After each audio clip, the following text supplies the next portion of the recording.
dear students. So today let us study about the topic crystallography and Miller indices. Of course, in the last class we have studied the crystallography and laws of crystallography, and also in the earlier introduction to solids we have studied the crystallography like space lattice, unit cell, and so on. Now, you have studied in the earlier class about the crystal lattice or the space lattice. Crystal systems are characterized by their crystal lattice, the coordination number, and unit cell. Lattice means it is an arrangement of atoms in space in a regular pattern. Now, let us study what is this crystal lattice or space lattice means. Crystal lattice is a pattern which indicates the regular arrangement of component particles like atoms, ions, or molecules in the three-dimensional space of a crystalline solid. It is also called space lattice. The points indicate the position of component particles like atoms, ions, or even molecules in the crystal. It is called lattice points.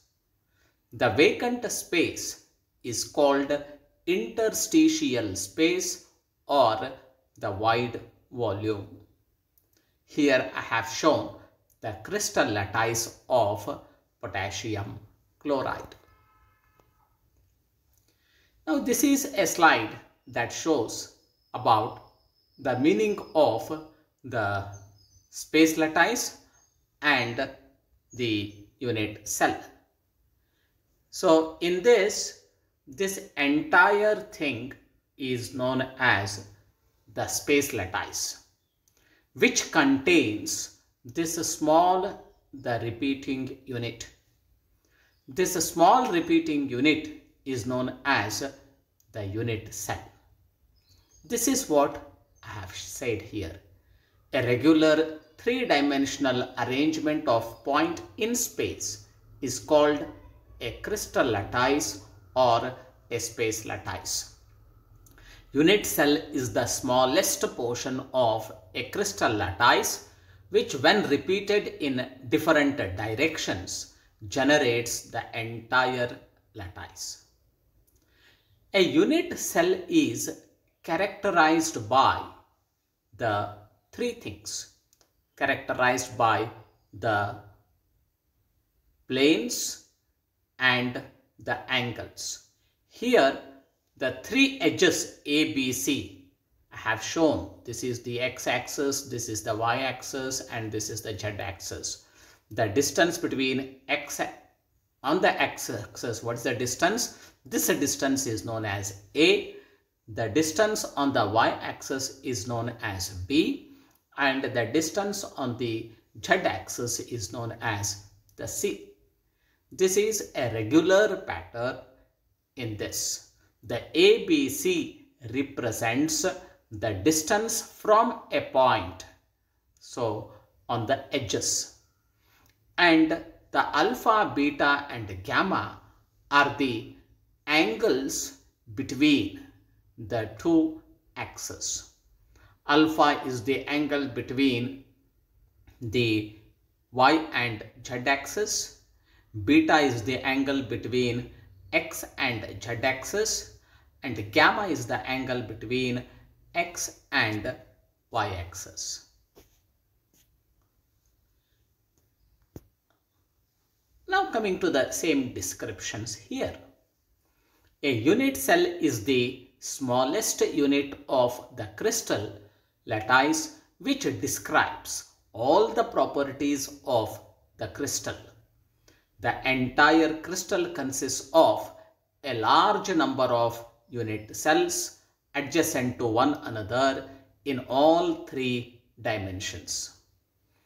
It may be noted that the properties of crystalline solids depend on not only on their composition and external conditions but also on their internal structure.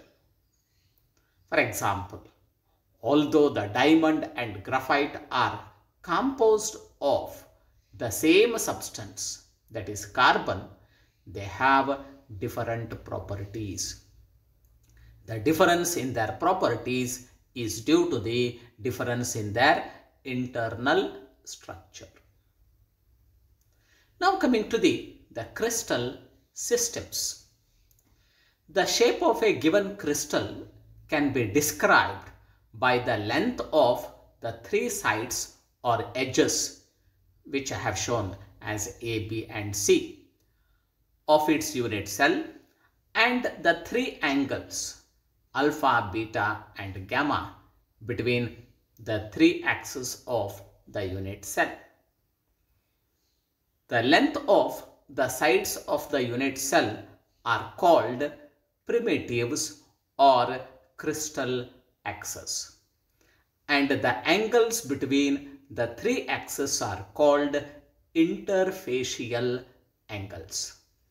Alpha, beta and gamma are known as interfacial angles, and the length A, B and C are known as crystal axes. Now coming to this slide shows there are 7 crystal systems. So these are known as even primitive crystal systems. They are cubic, tetragonal, orthorhombic, hexagonal, triclinic, monoclinic and rhombohedral. Students, you have to remember these things. So you have 7 types of crystal systems, and these are the 7: cubic, tetragonal, orthorhombic, hexagonal, triclinic, monoclinic and rhombohedral. Now these 7 crystals, they are further divided, and totally here we have 14 the structures of these. These 14 structures are called Brazais lattices. So the Brazais lattices are shown in this slide. In case of the triclinic, you have only one Brazais lattice. So in this triclinic, alpha, beta and gamma are the angles. They are not equal to 90 degree. And in case of monoclinic, you have the centered monoclinic and simple monoclinic. In orthorhombic, you have simple orthorhombic, base centered orthorhombic, phase centered orthorhombic, body centered orthorhombic. Of course, in this diagram, the simple monoclinic is, in this case, this is the simple monoclinic. This is simple monoclinic, whereas this is centered monoclinic. Below the names are to be interchanged.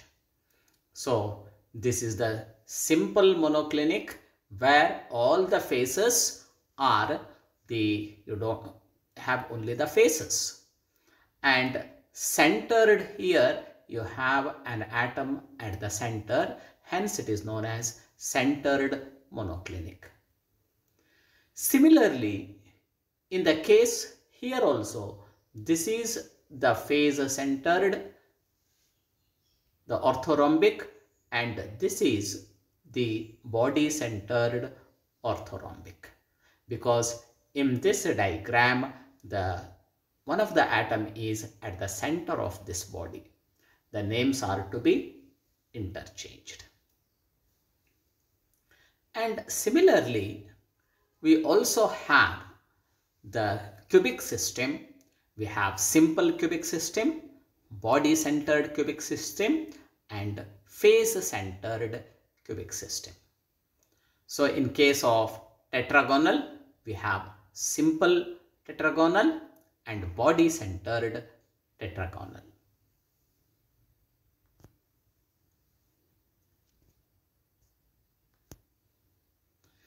Now let us consider, this is another slide which gives a clear idea about these 14 Brazais lattices.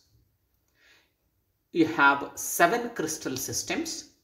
In all the 7 crystal systems, you have primitive. So that primitive crystals are shown by P, P, P and so on. So all these are the primitive. So these are all the primitive crystal systems. So these crystal systems, so you don't have, the atoms are found only at the corners. You don't find the atoms in the faces or the center of the cube.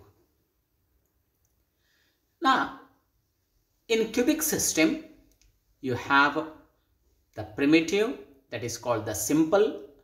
You have body-centered and face-centered. In body-centered cubic system, at the center of the cube, you have the atom. In case of face-centered cubic system, you have the atoms at the center of each faces. In case of tetragonal, we have the simple cubic system and body-centered cubic system. In orthorhombic, we have face-centered cubic system, and then you have body-centered cubic system, and also we have the C. This is called the side-centered cubic system. In this case, the atoms are there at the center of both the sides. Hence, it is known as side-centered cubic system. Now, among the 7 crystal systems, all the 7 crystal systems have the simple, that is called the primitive system. And in the case of cubic, tetragonal and orthorhombic, we have body-centered system. In case of cubic and orthorhombic, we have face-centered system. And in case of orthorhombic and monoclinic, we have side-centered cubic systems. So this diagram clearly specifies these things.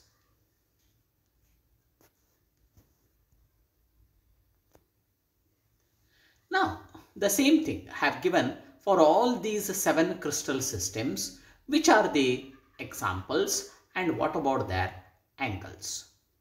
There are 7 crystal systems corresponding to the 7 distinct types of unit cells. They are, for cubic system, the sides A is equal to B is equal to C, and angle alpha, beta and gamma are all 90 degree. Example is sodium chloride, potassium chloride, calcium fluoride, alums, diamond, etc. The second one, monoclinic. In case of monoclinic, all the 3 sides are not equal. That's why A is not equal to B is not equal to C, whereas alpha and beta angles are 90 degree, whereas gamma angle is not 90 degree. Example is sodium sulfate decahydrate, sodium bicarbonate, ferrous sulfate heptahydrate, monoclinic sulfur. Coming to the third one, the triclinic.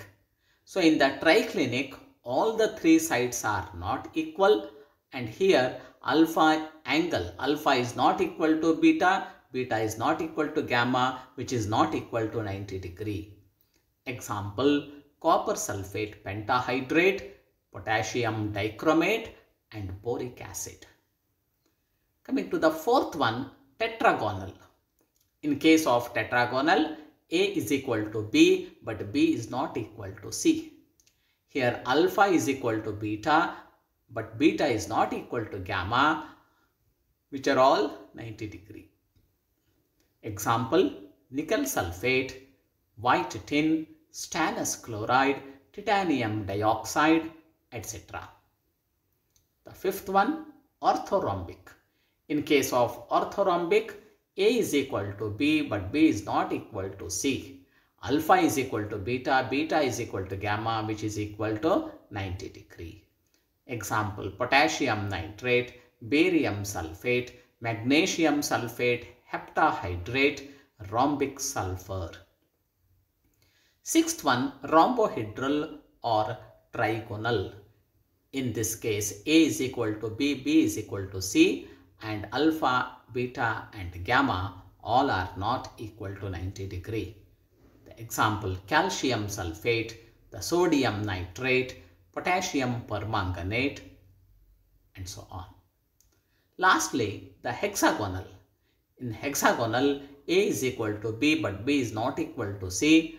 Alpha is equal to beta is equal to 90 degree, but whereas gamma is equal to 120 degree. Example, graphite, silica, silver iodide, ice, lead iodide, zinc oxide, etc. So the students, you have to remember the names of the compounds which they belongs to the structures. Brazais lattices. In 1848, the Brazais showed that there are 14 space lattices in the 7 crystal systems mentioned above. These are called Brazais lattices. Now, after knowing these crystal systems, now coming to the another known as Miller indices. How to write the Miller indices? Miller indices are used to specify the directions and planes in a crystal. The indices are represented by H, K and L, and number of indices will be equal to dimensions. It means since we have 3 dimensions, x-axis, y-axis and z-axis, the distance on x-axis is represented as h, the y represented as k, for z-axis it is represented as L. Various Miller indices are represented in various ways. The one way is all HKL values are written in the bracket. In another way, HKL values are written in the square bracket. In the third way, they are written in the flower bracket. And in the fourth case, you have a comma between HK and written in the bracket. Among this, the first one is the most common. Miller indices are a symbolic vector representation for the orientation of an atomic plane in a crystal lattice. Miller indices are defined as the reciprocals of fractional intercepts expressed as integers of that phase on the crystallographic axis. Try to understand the meaning of the statements. So Miller indices are defined as the reciprocals of the fractional intercepts expressed as integers of that phase on the crystallographic axis. So this you learn, and when I say about the steps and how to find out the Miller indices. The steps involved in finding the Miller indices are: number 1, determine the intercepts of the plane along each of the 3 crystallographic directions. It's the first point.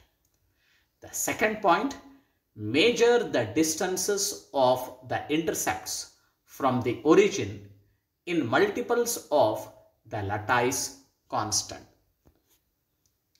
Number 3, take the reciprocals of the intercepts. Number 4, if fractions result, multiply each by the denominator of the smallest fraction. And lastly, the fifth one, enclose the indices in a closed parenthesis. This becomes the Miller indices. So, 2 important points to be noted in this. Number 1, if the plane is parallel to an axis or its intercept is 0 or it does not cut the same axis at all, in such cases the intercept on this axis is taken as infinity. The second point, if some intercept made by a face is negative, that is, the face is cut by the axis when extended in the opposite direction, it is represented by putting a bar over it. So these are the 2 important note to be followed. Now, to know about these Miller indices, take some examples. Then you can understand much better. Now, coming to the first example, the intercept made by the face on the x-axis is minus a, and this face does not cut the y and z axis at all. So how do you represent this? This is represented as the h here is minus 1 because the intercept made by the face on the x-axis is minus a. Minus a means it is minus 1a. The integer is here 1. Hence, it is represented as minus 1. The b value, ABC, the b value or HKL, the k value here, the b value is infinity because it does not cut the y and z axis. So therefore, on the y and z axis it becomes infinity. So therefore, above thing is represented as minus 1, infinity, infinity on x, y and z axis. Now take the reciprocal of this. The reciprocal of minus 1 is minus 1. Reciprocal of infinity is 1 upon infinity, and those values will become minus 1 is written as bar 1, 1 upon infinity is 0 and 0. So for this, the Miller indices are bar 1, 0, 0. Let us take another problem. So how to find out the Miller indices? Students, you must know how to do this. Take a problem. If the intercepts or wise indices made by the face are 2a, 2b, 3c. So this also have learned this intercept, the wise indices in the earlier classes. What are the Miller indices of the plane? Now the intercepts or wise indices in this case are 2a, here the integer is 2. So therefore 2b, the integer, the value is 2. 3c, the value is 3. So therefore the wise indices are 2:2:3. Take the reciprocal of this. It becomes 1 upon 2:1 upon 2:1 upon 3 along x, y and z axis. Now these are the fractions. So you have to convert this into the normal numbers. What is the LCM of 2 to 3? It is 6. Therefore, multiplying the reciprocals by 6, I get 6 upon 2 is to 6 upon 2 is to 6 upon 3. So this becomes 3 is to 3 is to 2. Hence, the Miller indices for this is 3, 3, 2. Let us take another example. A crystal plane has intercepts on the 3 axes of crystal in the ratio of 3 by 2 is to 2 is to 1. What are the Miller indices of the plane? Here directly the intercepts are given. 3 by 2 is to 2 is to 1. Reciprocal of this becomes 2 by 3 is to 1 by 2 is to 1. After the reciprocal, take the LCM. The LCM here it is 6. Multiplying the reciprocal by 6, we get Miller indices 12 upon 3 is to 6 upon 2 is to 6. It becomes 4 is to 3 is to 6 or 4, 3, 6. That is the Miller indices of HKL values are 4, 3, 6. Similarly, you take the other problems. So, all are similar to one another. The Weiss indices of a plane are 1 by 2 is to 1 by 2 is to 1 by 2. What are the Miller indices? So, the Miller indices will be reciprocal of this. That is 2 by 1 is to 2 by 1 is to 2 by 1. So, that is nothing but 2, 2, 2. Next problem. If a face makes intercepts 2A and 3B on the x-axis and y-axis respectively and does not cut the z-axis at all, write the Miller indices. So here the intercepts will be 2A is to 3B, and when it is not going to cut on the z-axis, the value infinity is to be taken as per the note. So the values will become 2 is to 3 is to infinity. Reciprocal of this is 1 by 2 is to 1 by 3 is to 1 by infinity. The LCM of this will be 6. Multiplying the reciprocals by 6, we get 6 by 2 is to 6 by 3 is to 6 by infinity. That is nothing but 3, 2, 0, the Miller indices. Similarly, you find the Miller indices in the next problem. Now, here I have shown the example by showing the graph. Now, in this graph, so the A is this is the distance A on the x-axis, B on the y-axis, and C on the z-axis. So that's how the intercepts. All these intercepts at a point here, and this point is O. Now, in this case, what is given? The intercepts on the A is 1 by 2. The B is 1, C is 3 by 4. So, now when intercepts half, 1 and 3 by 4, take the reciprocals. Half the reciprocal will be 2. So, the reciprocal of 1 will be 1. Reciprocal of 3 by 4 will be 4 by 3. In this case, so the LCM of this will be 3. You multiply the A by 2, hence 2 into 3 becomes 6. In case of B, 1 into 3 becomes 3, and in case of C, as usual, the 4 into 1 becomes 4. So the Miller indices in this case is 6, 3, 4 on the XYZ axis, which are also known as HKL values.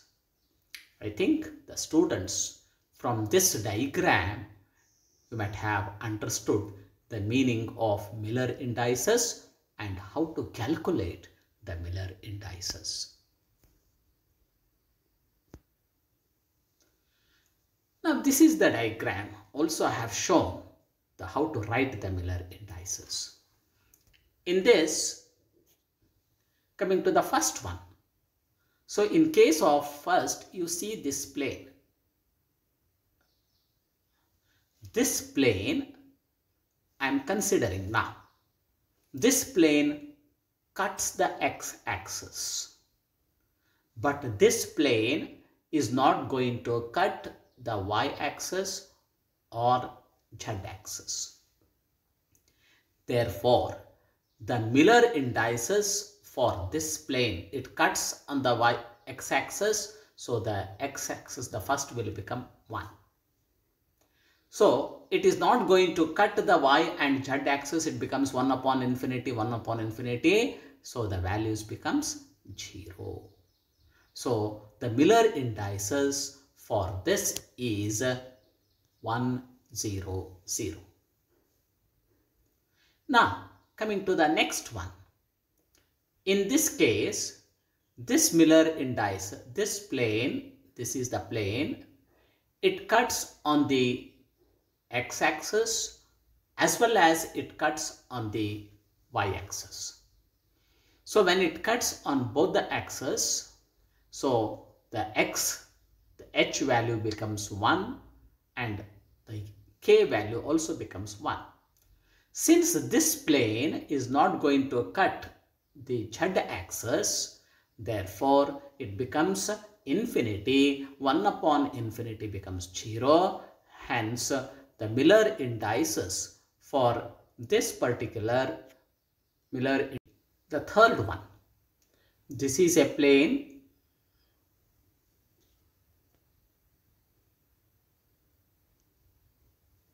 This is a plane.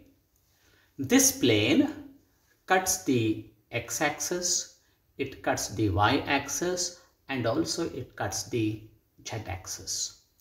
Therefore, the Miller indices for this cube will be 1, 1, 1. Students, I think now it is clear from this how the Miller indices 1, 0, 0, 1, 1, 0, 1, 1, 1, you get it. Now coming to this particular one. In this case, the plane cuts this cube at the half position, at the mid position, okay, and it cuts on the x-axis. When it cuts on the x-axis, so the value becomes 1 by 2, okay, because half, the 1 by 2, it is not going to cut on the y and z axis, therefore it becomes 1 by 2 is to infinity is to infinity. Reciprocal of this will be 1 by 2 reciprocal is 2, 1 upon infinity, 1 upon infinity. So therefore the values becomes 2, 0, 0. Yes, this is the plane. Here you have the x, y and z axis. But this cube is beyond this, the back side of this. And this is on the x-axis. This is on the x-axis. And beyond the x, when it is beyond the x, this plane, I am considering this plane, beyond the x, now the value will become -1 on the x-axis. And this plane is not going to cut the y or the z-axis. Therefore, the indices becomes -1, infinity and infinity. So the reciprocal of this becomes and Miller indices becomes bar 1, 0, 0. So this table or this slide clearly gives how to calculate the Miller indices. Now this is another slide showing once again the calculations of the Miller indices. Go through this, and also the problems are given on this, and try to solve these problems. So this is another diagram how these Miller indices are calculated. I have explained very neatly regarding the calculation of the Miller indices. In this case also, I have explained how you got this value. So this plane is beyond the x-axis. This plane is beyond the y-axis. So in all such cases, you have the values bar 1. So how do you get bar 1? Here the x-axis and y-axis and their diagrams is explained very clearly in this slide. Now coming to the another aspect, interplanar distance in a crystal systems. So interplanar distance is represented as dHkl in a crystal, which is given as 1 upon dHkl square is equal to h upon a whole square plus k upon b whole square plus l upon c whole square, where h, k, l are the Miller indices and a, b, c are the dimensions of the cell. For a simple cubic system, a is equal to b is equal to c. So in that case, the above equation reduces to 1 upon dHkl square is equal to h square plus k square plus l square upon a square. Therefore, the dHkl value, that is the interplanar distance d, is equal to a divided by root of h square plus k square plus l square. For a tetragonal system, a is equal to b, but b is not equal to c. In that case, the above equation reduces to 1 upon dHkl square is equal to h square plus k square upon a square plus l square upon c square. For orthorhombic crystal system where a is not equal to b, which is not equal to c, the above equation remains as the first equation only, where instead of writing h upon whole square, I have written here h square upon a square plus k square upon b square plus l square upon c square. Based on this, let us take the problems. The problems will be generally asked in the examination. An orthorhombic unit cell has dimensions. A is equal to 50 picometer, B is equal to 100 picometer and C is equal to 150 picometer. Determine the interplanar distance between 1, 2, 3 planes.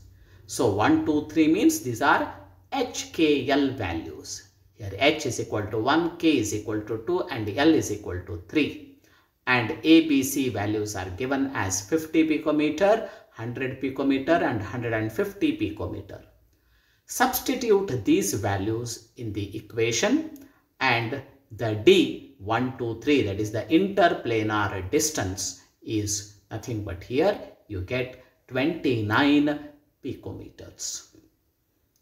Similarly, Let us take the second example. Determine the interplanar spacing between 2 to 1 plane of a cubic lattice of length 4.5 angstrom. You know, for cubic lattice, A is equal to B is equal to C. Therefore, the value A is given, that is cubic lattice, the interplanar, the value, the distance A is 4.5 angstrom. Interplanar distance D has to be calculated. Therefore, we know that DHKL is equal to A divided by root of h square plus k square plus L square. Substitute the values. The A is 4.5 angstrom divided by the distances. So here h is 2. 2 square is 4. K is 2. K square is 4 plus L value is 1. 1 square is 1. So 4 plus 1, that will be 9. Root 9 is equal to 3. 4.5 upon 3 will be 1.5 angstrom for a plane 2 to 1 plane in cubic system. Students, I have solved the enough number of problems and also cleared about the meaning of Miller indices. Go through these things and try to learn. Thank you.